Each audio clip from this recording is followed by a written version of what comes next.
Hello and welcome to the No Balls podcast. I'm your host, Patrick McDonald.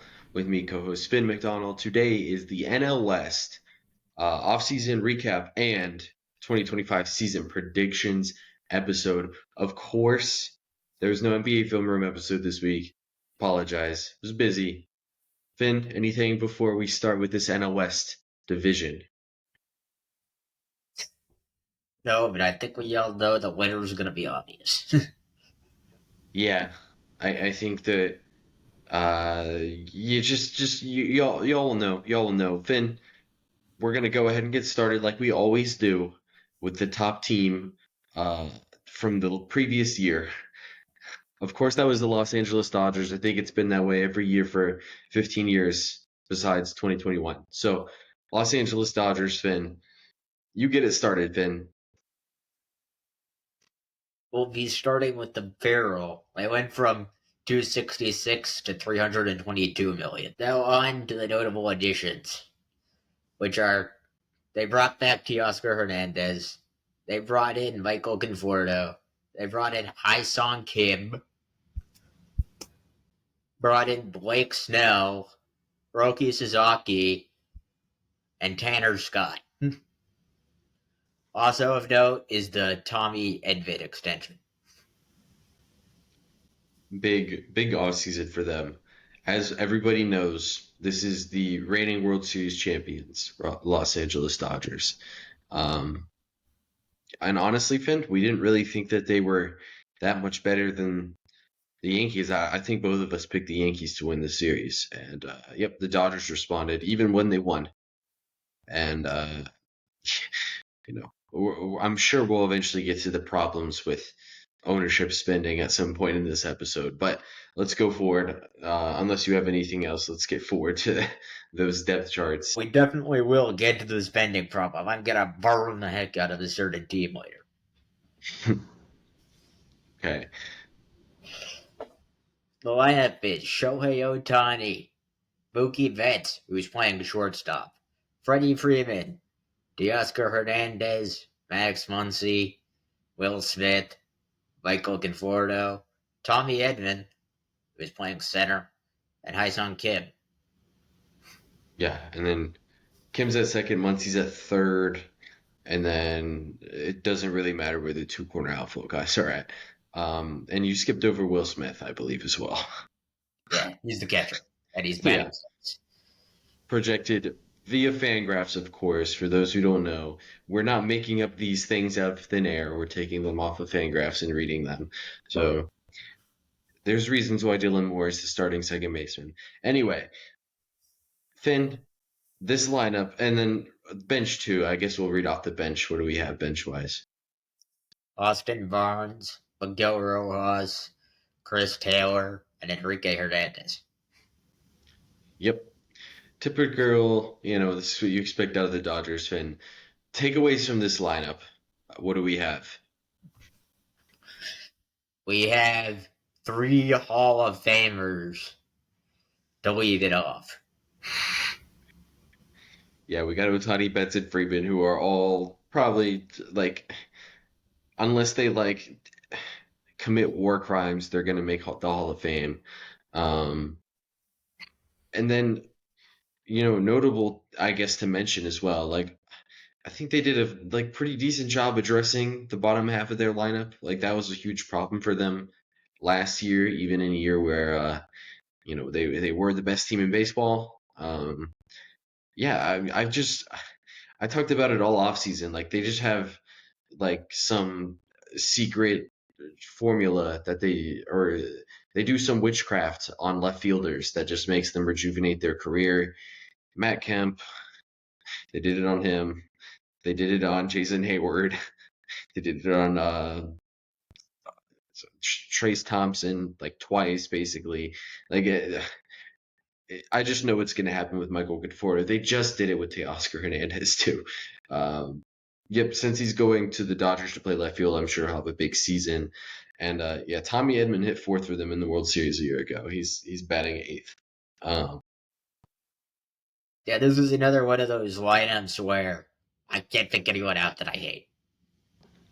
yeah, How do we feel about Hyun Kim, at least compared to like Gavin Lux, who was their second baseman a year ago? It is gonna be hard to tell because he hasn't taken a single AB, but I did feel like Gavin Lux was a little underwhelming, at least last year. Yeah. And I think if you look back at the end of the year, I think he was still above league average. It's just, disappointing for Gavin Lux, for what we would had come to expect, or at least have long expected out of him. And I still feel like Ha-Seong Kim, probably pretty same case if they would have kept Lux, is going to just give them good at bats at the bottom of the lineup and, turn the lineup over enough times. I don't think this is really a weak lineup in um, you know, any form. Um, yeah, like you said, Finn, three Hall of Famers at the top, and yeah, they're basically still playing like Hall of Famers. And then, I mean, does the bench really matter? Like, it obviously does, and Austin Barnes has been there forever, and there will be more guys, on in the peripheral side of their roster that I'm sure we'll get to after we get the pitching. But I don't know, Kike Hernandez only is good on the Dodgers for whatever reason. Yeah, Well, anyways, it goes Yavo, Blake Snell, Tyler Glasnow, Roki Sasaki, and Tony Goslin. yeah, and let's just go ahead and read the IL of pitchers. Okay, let's. The IL pitchers is Kyle Hurt, Clayton Kershaw, River Riot, Evan Sheehan, Gavin Stone. And Shohei Ohtani. So did they? You said right before we started this, they have an entire rotation of starting pitchers on the IL, and yep, they 100% do. Finn, I agree with you. Uh, at the end of the year, what do you think this rotation looks like? I think it looks like their top four and Shohei. And then just Clayton Kershaw is just he's there for vibes, It'll be their sixth starter if they do a 6 man. which And I feel like they will. Um, I mean, we can't really say much on this rotation. Like, obviously, it's really strong. Like, they have uh, three guys making like close to $30 million a season. Maybe they're all over $30 million a season. And then Shohei Ohtani. And then, like, the most anticipated Japanese prospect ever. And Roki Sasaki was technically a non roster invitee in spring training right now. Um, I will say this: I've been on air to say that some of the overhyping of Roki Sasaki, at least for current expectations, is definitely a real thing. Um, he's still going to be good at even like maybe in the All Star break things start to click with him. He's just not necessarily a finished product, but I think the Dodgers have plenty of time to figure that type of thing out. And yeah, I think a 6 man rotation is really good. And more notably, that's what like happens in the MPB is they run 6 man rotations out there. So I think that's something that they'll probably do. Um, it's time for the bullpen with Tanner Scott as your closer, Kirby Yates and Blake Triton as your setup men, Alex Visa, Anthony Banda, Justin Roblowski, Landon Knack as your mid relievers, and Dustin May as your log reliever. mhm.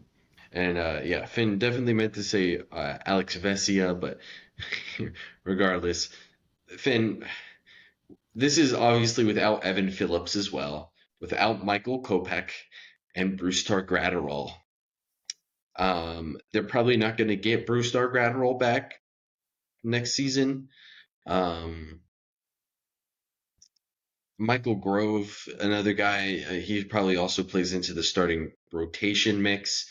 Finn, assuming we have Evan Phillips, because they will get him at some point this season, what do we think about this bullpen? Even if without Evan Phillips, what do we think about this bullpen? It's a great bullpen. There's honestly nothing in here that I hate. I do not either. I mean, what is that? Four lefties. I could see them all sticking. Trinan and Yates in the pack of the bullpen. Like, are we serious? I know they're 37 and 38 years old, but Jesus, man. And then Tanner Scott was awesome a year ago. Um, is there anything else to say? Honestly, no. Yeah, I think here, do you think pitching or hitting is more of a strength for the Dodgers? You're making me grasp its pearls here, but I have to go to hitting. Okay, I'm interested. What's the reasoning?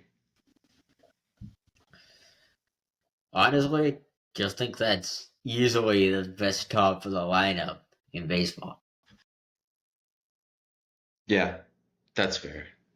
Uh, I was just saying, like, I feel like I like the bullpen a little bit more than the bottom of the lineup, and I just said earlier that I don't even hate the bottom of the lineup. Like, I think the bottom of the lineup will hit for them. So I don't know. I just think it's a very well-rounded roster, and during predictions, we'll obviously get to that here. Unless you have anything else on bullpen for them, we'll get into the guys on the outskirts of the 40 man and all that. I have nothing else on the bullpen. Yeah, not much else that we can really get at with their team because obviously it's a very well organized team. Guys on the outskirts of the roster, Dalton Rushing. I'm expecting at some point we'll play some positions for the Dodgers this year. He's very good, non-roster invitee.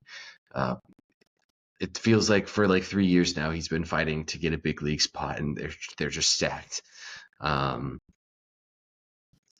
they have the Red Sox legend Michael Shavin. David Bodie and Cody Hoisey are also non-roster invitees for them.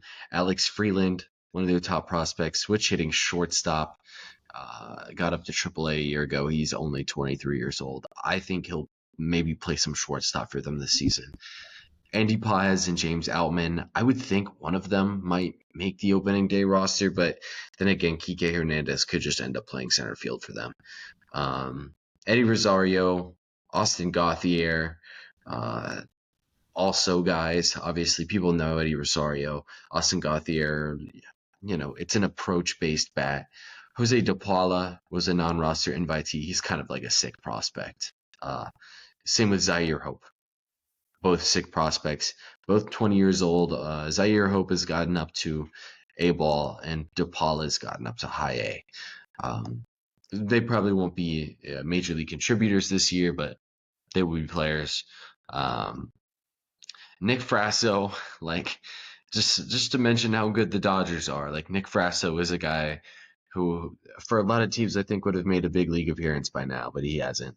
Bobby Miller is projected to be in AAA by Fangraphs. Robleski we mentioned in the bullpen, but he's also a guy projected to eventually get pitched to AAA.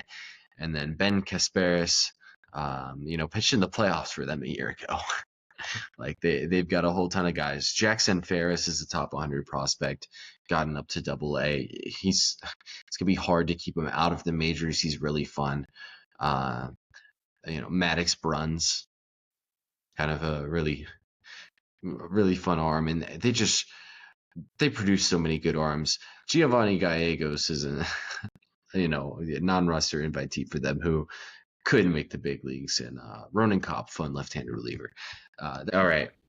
We have to say, do we think they got better this offseason, Finn? What do we think? Yes. Yeah, I agree. Do we think they set themselves up better for the future, Finn?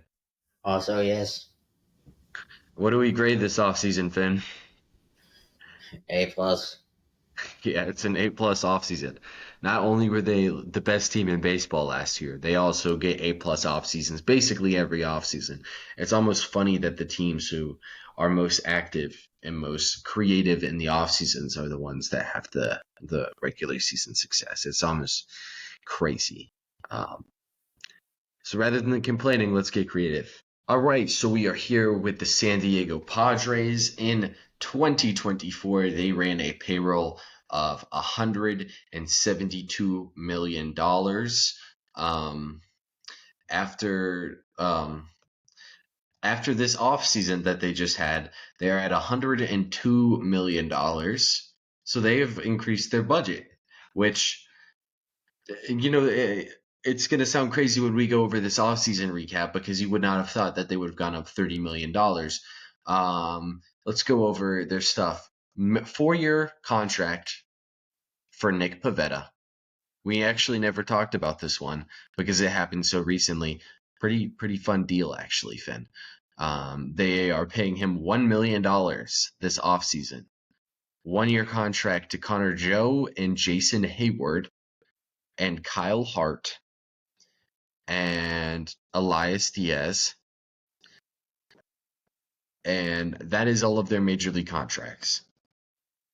They lose David Peralta, Donovan Solano, Martin Perez, Kyle Higashioka, Tanner Scott, Nick Ahmed, Jurickson Profar, and Hassan Kim to free agency. Trade-wise, they only traded away Ron Marinaccio for cash. Did very little. Do you have any moves here, Finn, that you want to talk about? I want to talk about the lack of one. Yeah. Why I guess didn't it's you bring back Hassan Kim? Especially if you would have taken that deal he took with the Rays. yeah, I agree, Finn. Like Hassan Kim, made too much sense for them to not just bring him back. I understand he's gonna miss a good bit of the start of the season. Bring him back, man. I don't understand. He's getting paid $4 million this season by Tampa, around that. Very similar thing that they just did with Nick Pivetta, where they pay him $1 million and then 19 for the next 3. You could have done the same thing with Hassan Kim, and it would have made so much sense. I understand the situation that the team is in ownership wise, where there is a current lawsuit between 2 partial owners, or a weird situation. I don't want to implicate myself legally here. We still could have got more stuff done here. We'll go over this lineup and depth chart, and then we'll talk about how Hassan Kim could have fit in. So lineup wise, playing first base, Luis Arias. Right field, Fernando Tatis. Center field, Jackson Merrill. Third base, Manny Machado. Second base, Jake Cronenworth. Shortstop, Xander Bogaerts. Left field, Jason Hayward. Catcher, Elias Diaz. DH, Tirso Ornelas. On the bench, Jose Campusano, Connor Joe, Eggy Rosario, and Tyler Wade. Finn, takeaways immediately from this lineup. What do we have? I don't like the middle infield. Yeah. I don't necessarily love the middle infield, but hey, man, Jason Hayward's our starting left fielder. Are we serious? What's going on, man? Tirso Ornelas has had good upper minor success, but still, it's Tirso Ornelas. He hasn't played in the big leagues before. This is just a ridiculous uh, situation to be in. Campusano hit decent last year, but he's so bad defensively that Elias Diaz is your projected starting catcher. The bottom of this lineup, honestly, after you go through their best 10 players overall in their roster, but we'll get to the pitching. You get past their best 4 players in their lineup, and you're just not scared of anybody. And Hassan Kim would be great here. He's plugging in at shortstop. Figure it out with Xander Bogaerts and Jake Cronenworth. Just figure it out. Because how I see it, Hassan Kim might be the 4th best bat in this lineup. And he was the guy who was in-house. Obviously, he's a free agent, but you should have very easily worked out a deal with him. You're going to have Elias Diaz, Tirso Ornelas, and Jason Hayward starting next season. That's not even to mention that, hey, you might suck defensively up the middle. And, we talk all the time about how great Jackson Merrill was a year ago. Imagine if they didn't have that right now. they didn't have a 22-year-old center fielder who learned the position on the fly in his first ever time playing there as a professional as a 22-year-old. Ridiculous. Wall being one of your best hitters. Just weird position that we're in here, San Diego. Uh, any other takeaways from this lineup, Finn? Honestly, the only reason I wasn't as mad as you were about Jason Hayward is because I believe that they're going to be doing a platoon, and I'm interested to see how that works. Yeah, with Connor Joe, obviously. I it'll be okay. Um, for most of the offseason, Eggy Rosario was projected to be starting as their DH, and man, it's they're just still in a crazy position. Like I hope that they can figure it out. I mean, you and I have always, I guess, been Section A Xander Bogarts pessimists, but the ceiling is a league average hitter with him now, and he can't defend at the level that was even passable at for a couple of years. All right, let's move forward to this rotation before we get too negative on their stuff. All right. Dylan Cease, Michael King, Yu Darvish, Nick Pivetta, Kyle Hart. Finn, how do we feel about this rotation? Ouch. Who is that fifth guy? Yeah, Also, I don't hate Pavetta, but I do not. I think the rotation would be much better with him as a four, with him having a really solid three. It would also push their four back, and we wouldn't have a nobody as the five. yeah. So you're saying that Darvish is technically the four and Pavetta's the three guy. I think I would agree with that sentiment as well.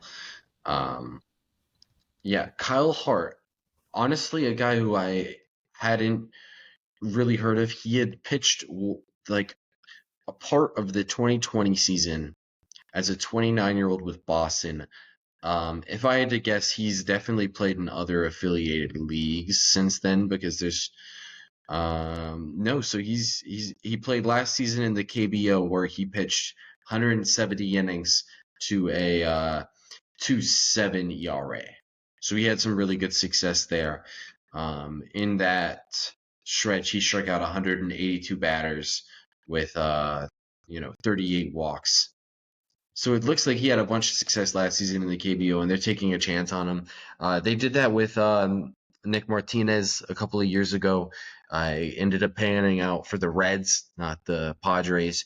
Um, I don't know. I feel like it's a perfectly fine way to get a league average guy to hopefully fill some innings for you, but I feel like this is a team like they were in a game away from beating the Dodgers a year ago.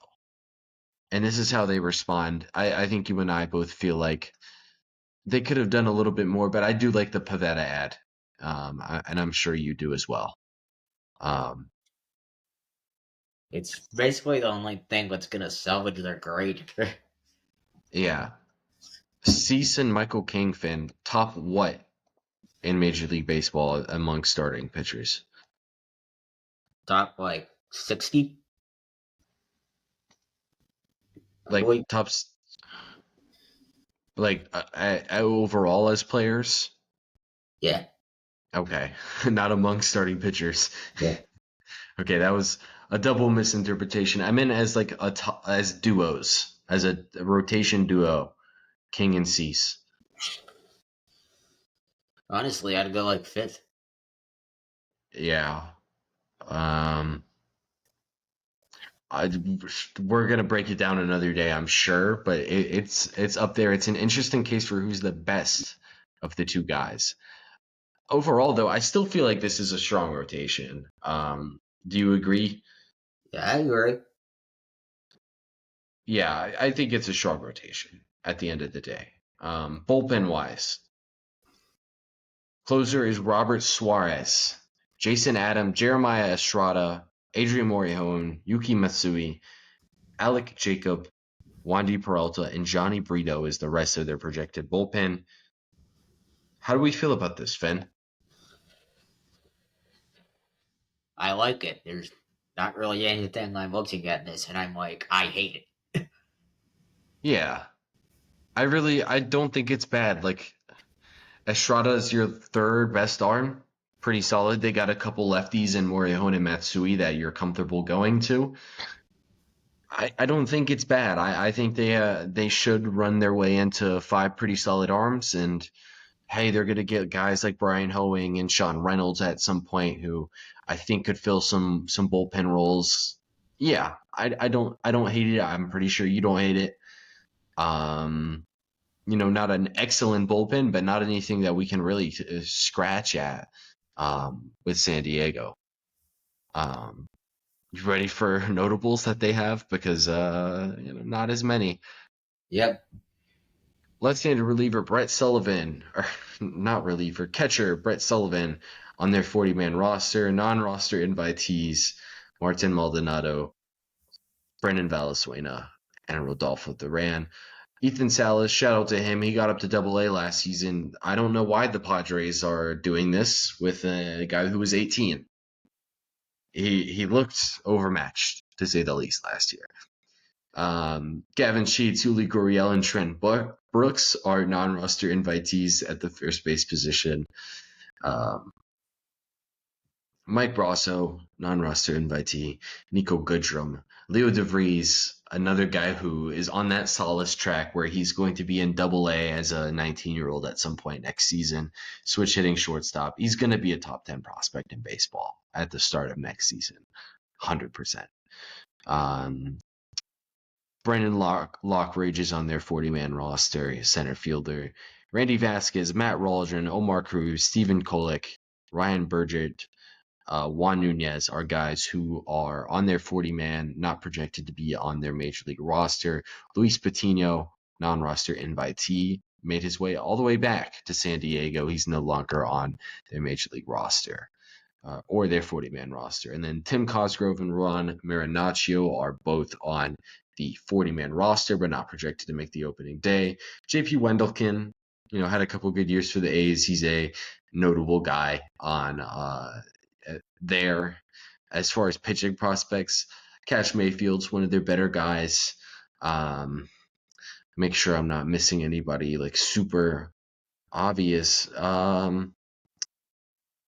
There's definitely one other guy who I am 100% missing right now, but I can't get to it. So, yeah, Finn, anything else on San Diego before we wrap this San Diego section up? Nope.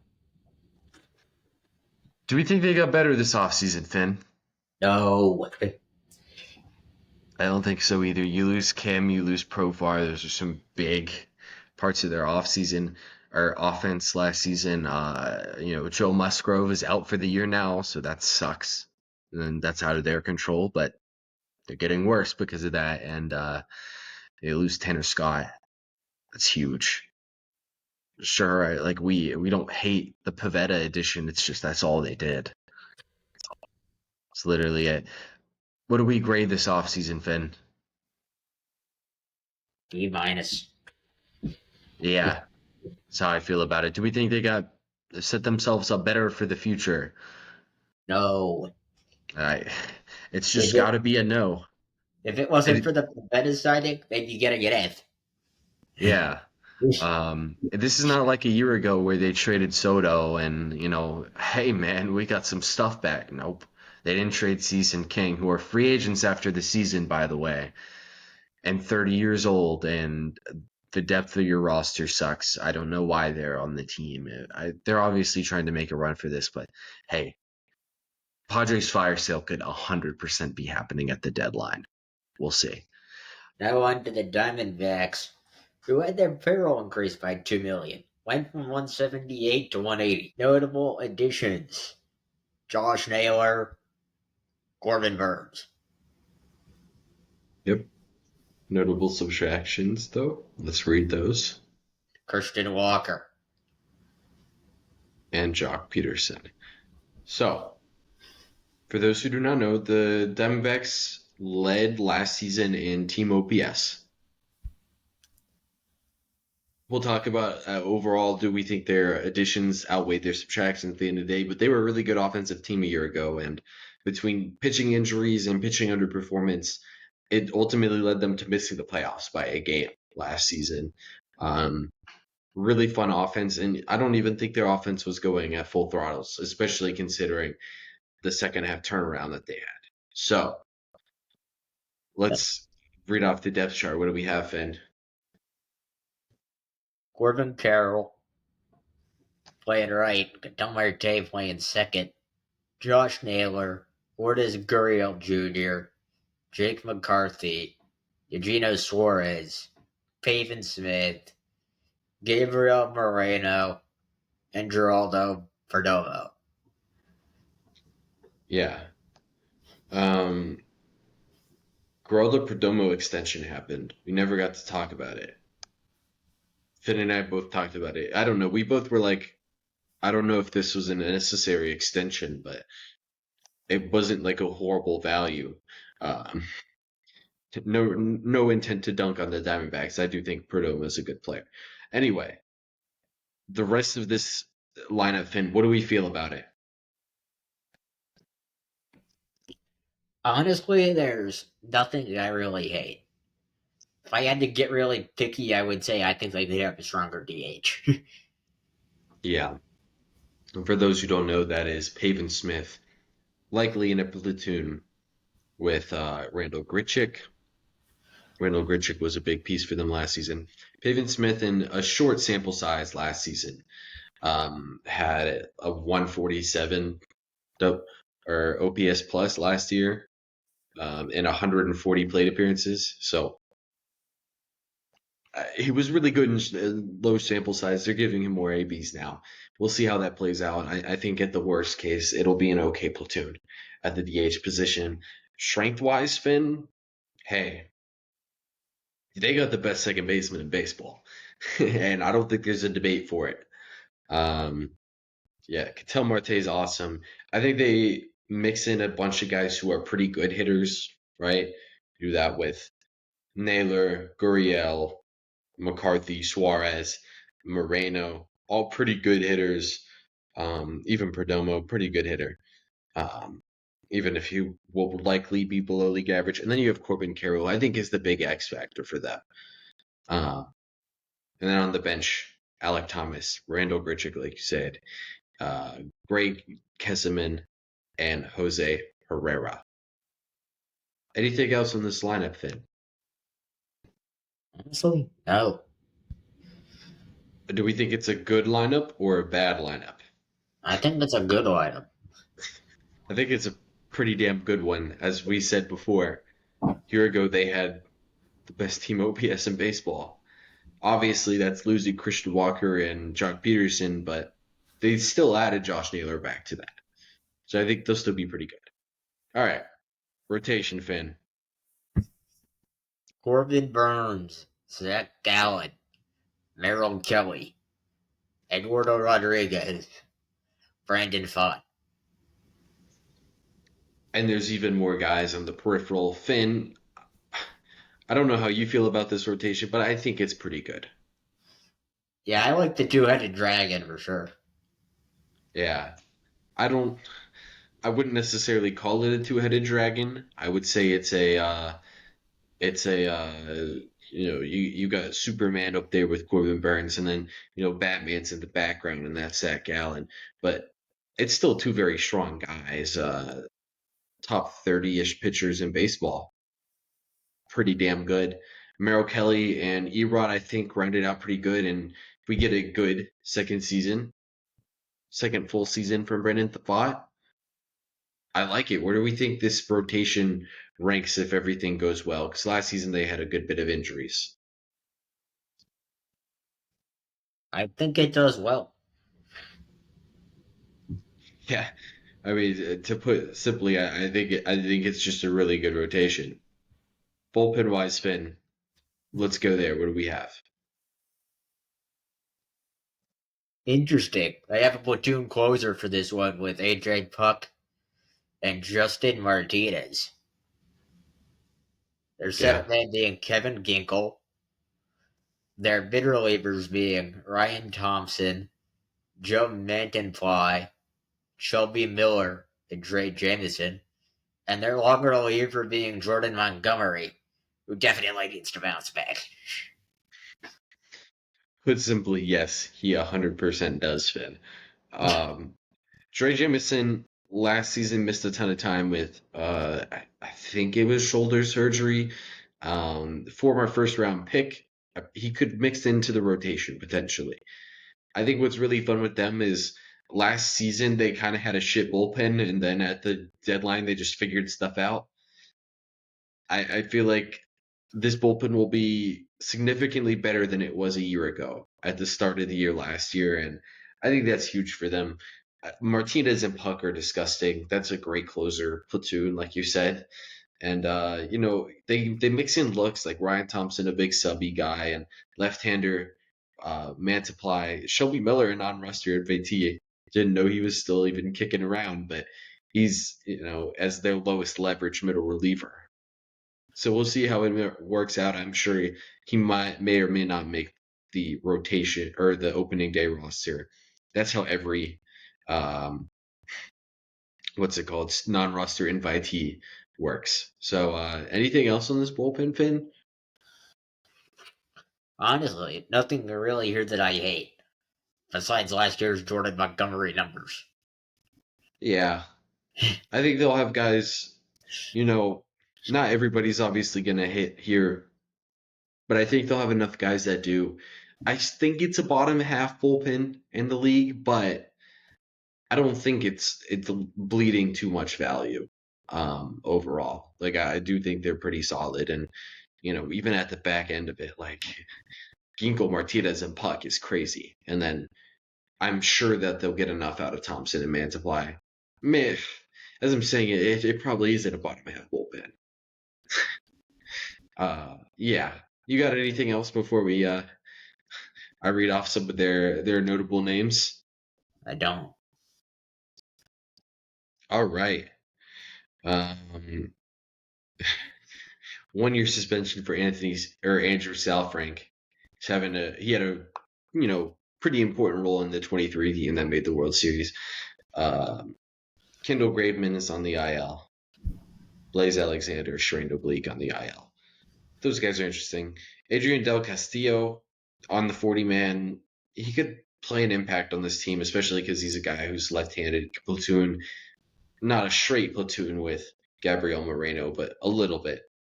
Christian Carda, really fun young catching prospect, non-roster invitee right now. Trey Mancini, non-roster invitee. Garrett Hampson, non-roster invitee. Um, Ildemaro Vargas has kind of just been there forever. Ivan Melendez, power rated corner infielder. We'll see if there becomes something there. A rookie of the year pick from last year, Jordan Lawler, on their 40-man roster, didn't really play at all last season. Um, I hope he has a better year than he had a year ago, to say the least. Um, uh, Tommy Troy, guy who fell out of luck a little bit. Not as much prospect shine on him as much anymore. Jorge Barosa, approach-based switch-hitting outfielder. He'll carve out a major league role. Christian Page and AJ Vucevic, non-roster invitees. Vucevic more of a prospect. Christian Robinson, a lot of swing and miss in his game, but there's interesting stuff at least. Um, Bullpen-wise, they have a good bit of guys here. Gilbert Diaz, Christian Mena, Ryan Nelson, Blake Walston, and Tommy Henry could all play into the rotation at some point. Brennan Bilak, a non-roster invitee. Um, Caden Grice is a fun. I actually don't know if they're two-waying him anymore, but at one point he was a two-way player, left-handed, um, starting pitching prospect for them. Um, Bryce Jarvis and Kyle Nelson are other guys who could potentially play in the rotation or bullpen spots. Um, and yeah, that kind of does it for Arizona's guys, Finn. Overall, Finn, Do we think Arizona got better in this offseason? I do. I I do as well, Finn. I think Corbin Burns outweighs the slight loss that they might have had at the lineup, even though I don't really think that they're going to be much worse lineup wise than they were a year ago. I think they were pretty damn good last year. Uh, do we think they set themselves up better in the future, Finn? Yep. I think I agree as well. There was the Naylor trade where they gave up some pieces, but um, you know, Slade Ciccone wasn't going to really even be like the seventh starting pitcher arm for them, right? just read off a ton of like four other names that are kind of in the same level of Slade Ciccone. Um, I think it was a fine trade for them to make to get Josh Naylor. Me Um, too. You definitely need your first baseman to be above replacement level on a World Series team. mhm. And if I had to guess, Pavin Smith's going to play more first base than DH, at least compared to Naylor. Um, and Naylor with DH. Um, do we think? Wait, no. We already asked that question. Did What would we grade this offseason, Finn? That's what I was looking for. What would we grade this offseason for Arizona? B plus. Yeah, B plus is good. I like that grade. We like what Arizona did. All right, so now we are here with the Giants. A year ago, they ran a payroll of $202 million. This year, they have cut it all the way down to $168 million. It's a big payroll decrease. They brought in Buster Posey to be their new president of baseball operations. This is what their offseason looked like. So they add on a major league contract Justin Verlander to a 1-year deal. 7-year deal for Willy Adames, and that's it on major league contracts. They lose Mark Canha, Kurt Casale, Donovan Walton, Michael Conforto, Wilmer Flores, and Blake Snell. Wilmer Flores, they did not actually lose. Whether or not that's a loss for you, I don't know. Trade away Aroldis Bay. They trade away Taylor Rogers to Cincinnati. And that essentially is all of their moves that they did this offseason. Finn, do any of these jump out to you as things that you want to mention? Out. Lost their ace and didn't replace him. Mm-hmm. Yeah, Snell was a big loss. They've been weird about how they've thrown out free agent contracts. They've consistently been, before Toronto, the Giants were the team that was always finishing as runner-ups. And then they would sign these 1+1 deals with free agent guys like Snell and Carlos Rodon, and then they would go on and get big paydays after they leave San Francisco. I mean, I feel like Snell was just the guy to pay. I don't know. The $30 million budget cut that they had this season, that could have just been Snell's contract. Ultimately, we're not the guys making decisions. Depth chart at the end of the day. Lamont Wade at first base, Willy Adames at shortstop, Jung-Ho Lee at center field. Hopefully we get a healthy season from him.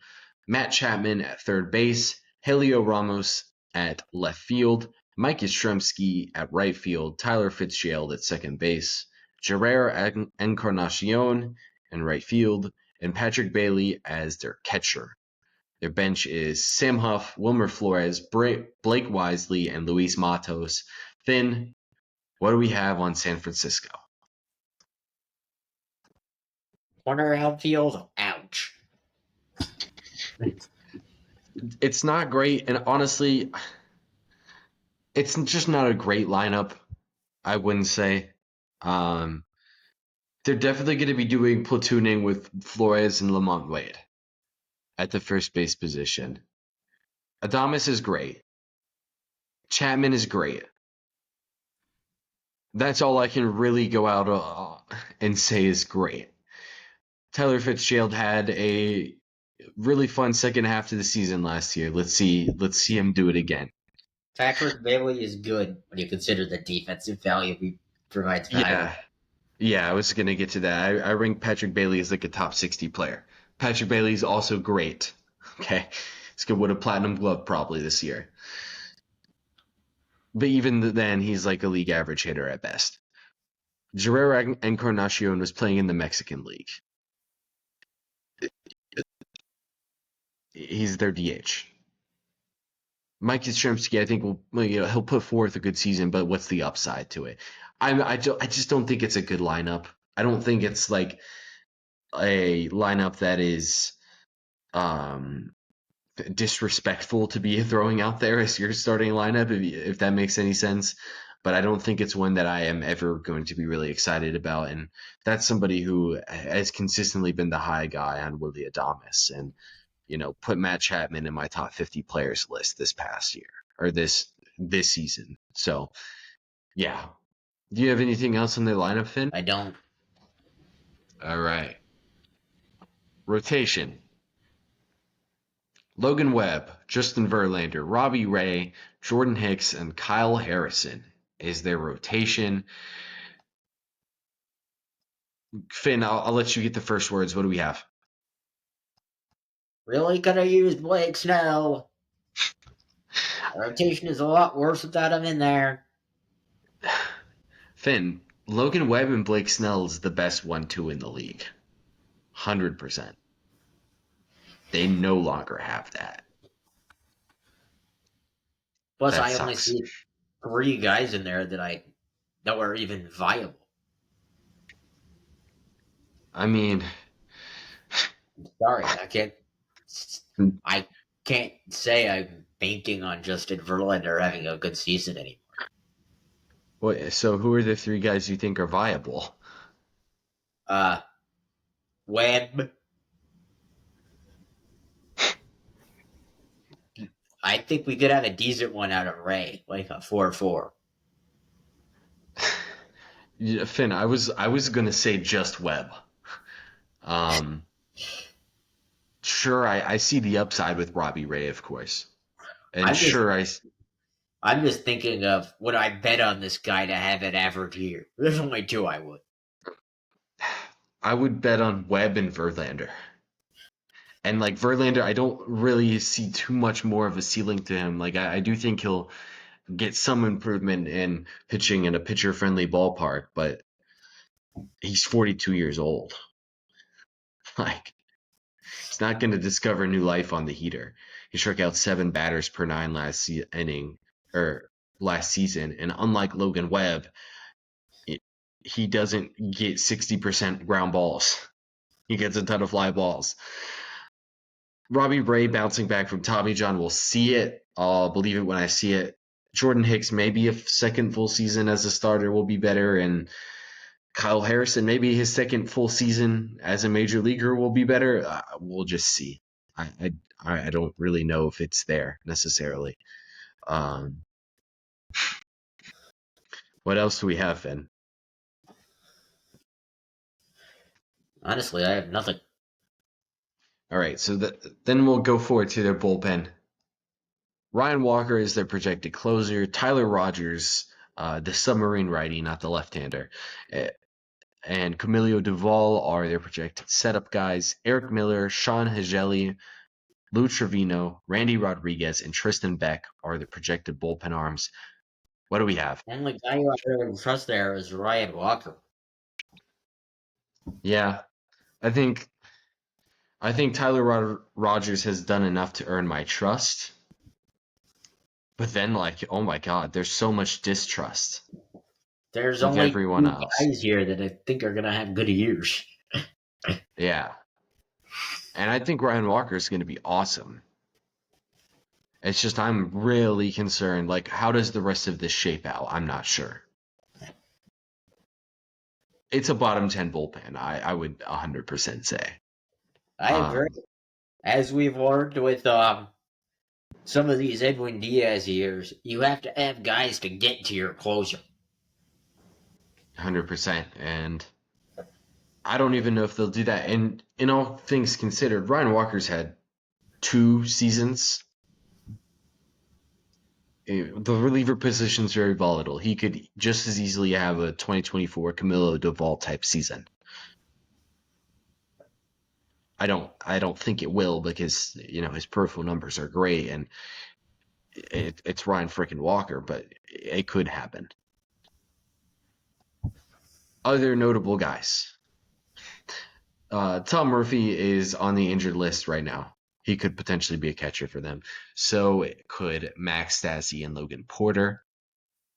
Um, Bryce Eldridge, really fun. Their top prospect, left-handed hitting, first baseman, got up to AAA last season as a 19-year-old, has ridiculous raw power. He probably will debut at some point this season, especially if like Lamont Wade gets hurt. But yeah, Bryce Eldridge is going to be playing in Sacramento at the start of the year. Or is it Sacramento? I do not know where. I think their AAA affiliate is Sacramento. I It might be is. completely whiffing. It is? Yeah, it is. Okay. There's the Sacramento River Cats. Okay. Thank you, Finn, for getting that one right for me. Um, Casey Schmidt and Dave Villar are on their 40-man roster. They have made major league debuts. They have not stuck. Aurelvis Baspe. We mentioned them, purchasing him from Tampa Bay.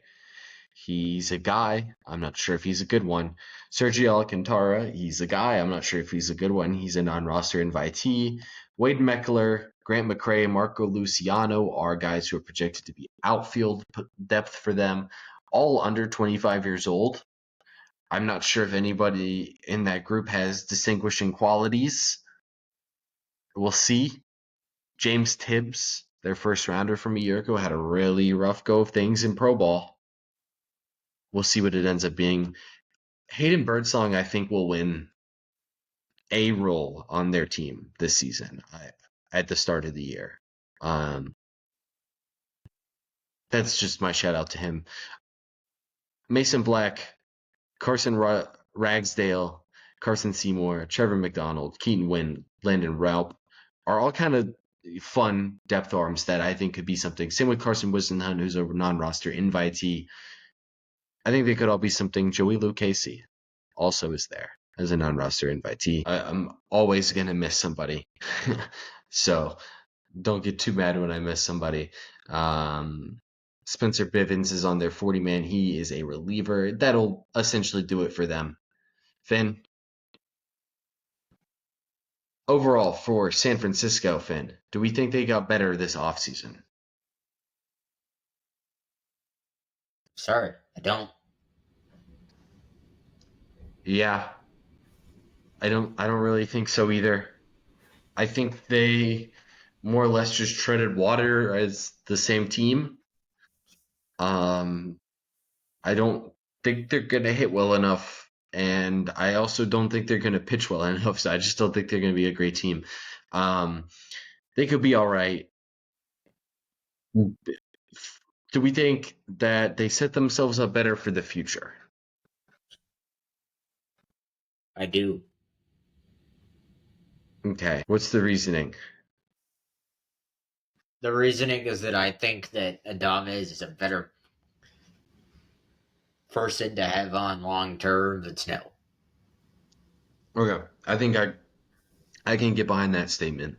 Um, yeah, I think I like that one. Um, what do we grade this offseason, Finn? I'm gonna go with C minus. Okay, I was gonna go a D. So we're about in the same range here. Um, just not a great offseason for San Francisco. Yeah. Do you have anything else? Honestly, I just tend to distinguish them from the Padres because I do think they had slightly better off season and they actually did spend money. Even though they did slash their payroll, unlike San Diego, who did increase it. Now time for the Rockies, who get $26 million off their payroll, going from 146 to 120. On to the notable additions. Tyro Estrada, Keston Hura, and Scott Alexander. Just Really? Yeah. now for the starting lineup.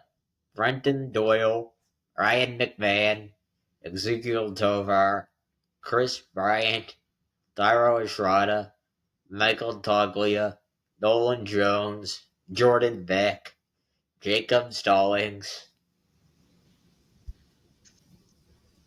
With a bench of Hunter Goodman, Kyle Farmer, Sam Hilliard, and Greg Jones. What a group. Finn, what do we have, Finn? What do we have on this lineup? Honestly, this lineup is just straight up bad. Like Only it sucks. decent hitter I can think of is Ryan McMahon. I don't know. He's fine. I That's what think I said decent. I And by think the way, Doyle league average can't be your tool. I think Doyle and Tovar will be like league average hitters at their peak, but they have some low floors. I think Bryant won't be too bad and Jones won't be too bad. Um, I think Tolia could have a big year. I mentioned Tolia in our breakout, not our breakouts, but hitters that we like episode. I really think Michael Tolia could be great this season. He had some excellent batted ball stuff last year. We'll see though. It hasn't happened necessarily yet, even if he had some home run counting numbers. I think we can both agree that this is a contender for worst lineup in baseball. Correct? Correct. Yeah. It's hard to beat the White Sox, and I don't think that this is worse than them, but it's fighting. It's really fighting for a chance to be the worst lineup in baseball. I think the only thing that saves them is the defensive value that some of their better hitters bring with Tovar and Doyle. Uh, On the pitching rotation. German Marquez. Or Herman Marquez. Ryan Feltner. Kyle Freeland. Antonio Sensatella. And Bradley Balog. yeah. So, uh, it's not good. Their aces are four. Their aces at four. Sensatella and Marquez are getting paid a ton of money. Freeland's also getting paid a ton of money. It's just not good. There's nothing else we could really say about this rotation. It's just not good. Well, then let's read the bullpen. Tyler Gidley is the closer. Seth Halvorsen and Luis Peralta as their setup man. Men. Victor Vodnik, Scott Alexander, Jake Bird, and Lucas Gilbreth as their middle relievers. And Tanner Gordon as their long reliever. Yeah. That's as bad as their rotation. Yeah. I think it's probably a little bit better. Maybe. I don't know. The, they are in nomination for worst lineup, worst bullpen, and worst rotation. That sucks. It sucks to be there. I mean, Jesus, Colorado. Then do you have anything else on any of these guys? No, I don't. I'll just say it. One of these guys in the bullpen is going to have a good year. One of them's going to have a good year. The rest of them might suck, but one of them is going to have a good year. And then they'll get traded for nothing. Or, knowing the Rocky way, they won't get traded. Anyway, other notables for them. Drew Romo, catching guy who he was a big prospect, hasn't necessarily caught on yet. Switch hitting catcher. I think he will catch on a little bit this season, hopefully.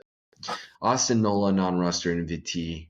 Brian Bethengore, big contact guy as a catcher, not necessarily a great defensive player. Keston Hura, like you said, was a notable guy. He's a non-roster invitee for them. He had some good second half numbers though, so he might end up being one of the better Rocky hitters. Adael Amador made his major league debut last season after Brendan Rodgers got hurt. We'll see. He just looked a little bit rushed a year ago. I I think he's still going to be a great player. Pretty decent defensive second baseman with a great approach. Just a fun player. Kyle Karros, I think him and Warming Bernal could be pretty good players this season. They're third base, first base type players. Ryan Ritter, glove first shortstop, has gotten up to Double A. He's 24 years old, non-roster invitee. Um, Ashley Andujar, really young rookie ball guy. As he looks athletic enough, he's on their top 25. Yanquel Hernandez is a top prospect for them. Big power hitter.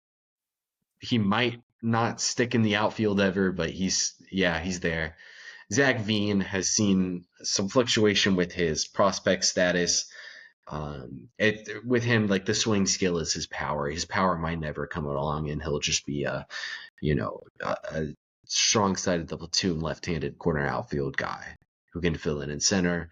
Sean Rochard on their 40-man. Sterling Thompson, a guy who had some steam up their farm system and then just didn't really hit a year ago. His defense just also isn't very good. Benny Montgomery, if he stays healthy and doesn't swing a miss, he can be really good as a center fielder. But he hadn't really done any of those things that I had mentioned before. Charlie Condon, with him, can he stick at third? Can he get by in a corner outfield position? Because if so, even though he did struggle last year, people do think his bat will translate. Robert Callis, was an 18-year-old in A-ball a year ago. It was pretty interesting. Jared Thomas, contact hitting corner outfielder. Um, if you don't realize, I did play my out of the park sim with the Colorado Rockies, so I do know these guys. Chase Dollander, everybody knows Chase Dollander, played in Double A year ago. His stuff looks pretty legit. He could potentially conquer Coors Field. Gabriel Hughes, non-roster invitee, was a former top pick for them out of college baseball in 22, I believe. Yeah, 22. He's spent some time hurt. I think he could potentially make a big league roster this season at some point. Probably won't be out of spring training, but it could happen. Sean Sullivan, I think at the very least will become a good left-handed reliever. He throws crossfire similar to Sean Manaea. Doesn't throw very hard though. Uh, let's see. There's some other fun guys. Brody Brecht, first rounder this past season. If he throws enough strikes, he hasn't made his pro debut. His stuff is legit. He could potentially be a really fun prospect. 40-man relievers that they have. Angel Seville, Jaden Hill, Juan Mejia, Evan Justice, Jeremy Herget. It's a group of players, to say the least. Finn, do we have anything else on Colorado besides that their roster is just not good? No, I do not either. Finn, do we think Colorado got better this offseason? no, Yeah, they did nothing. They didn't get better. Do we think they set themselves up better for the future this offseason? no, Do we think they set themselves up worse, though? no.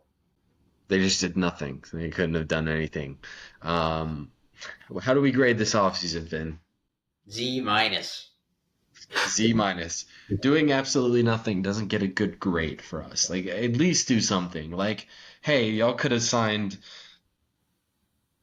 somebody. Like, they signed nobody, right? Sure, Tyra Estrada will probably bring back some value for them. Sure, um, Scott Alexander is a perfectly fine minimum ad as a reliever, but like, Jesus, dude, you did nothing. Any other comments on any team in this division, Finn? Spend some money, Rockies. Yeah, I agree. Let's hope San Diego can figure out uh, their ownership situation, because then they're hopefully going to be a big spender. We got to see that happen first. Um, Division winner, Finn. I'm sure we both have the San Francisco Giants as the division winner. Um, yeah, so for the fans, we're both stamping the San Francisco Giants to win this division. For those who did not catch it, we actually mean the Los Angeles Dodgers. Finn, do you have anything else? Nope. Yeah. Do you think there's a team that has a chance to catch them?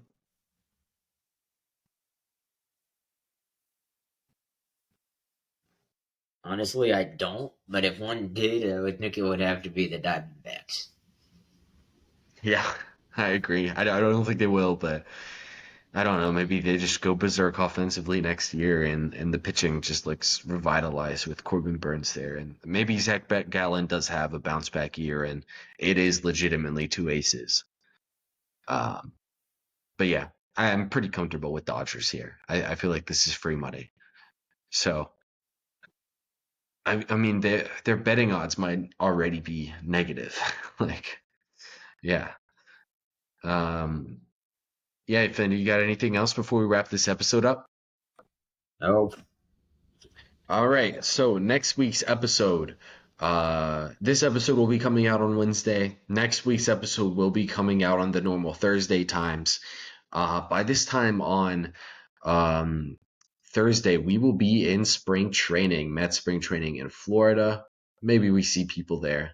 I don't know. I don't think we have a big enough uh, a sphere yet. But anyway, we will see you guys next week with the AL East division predictions.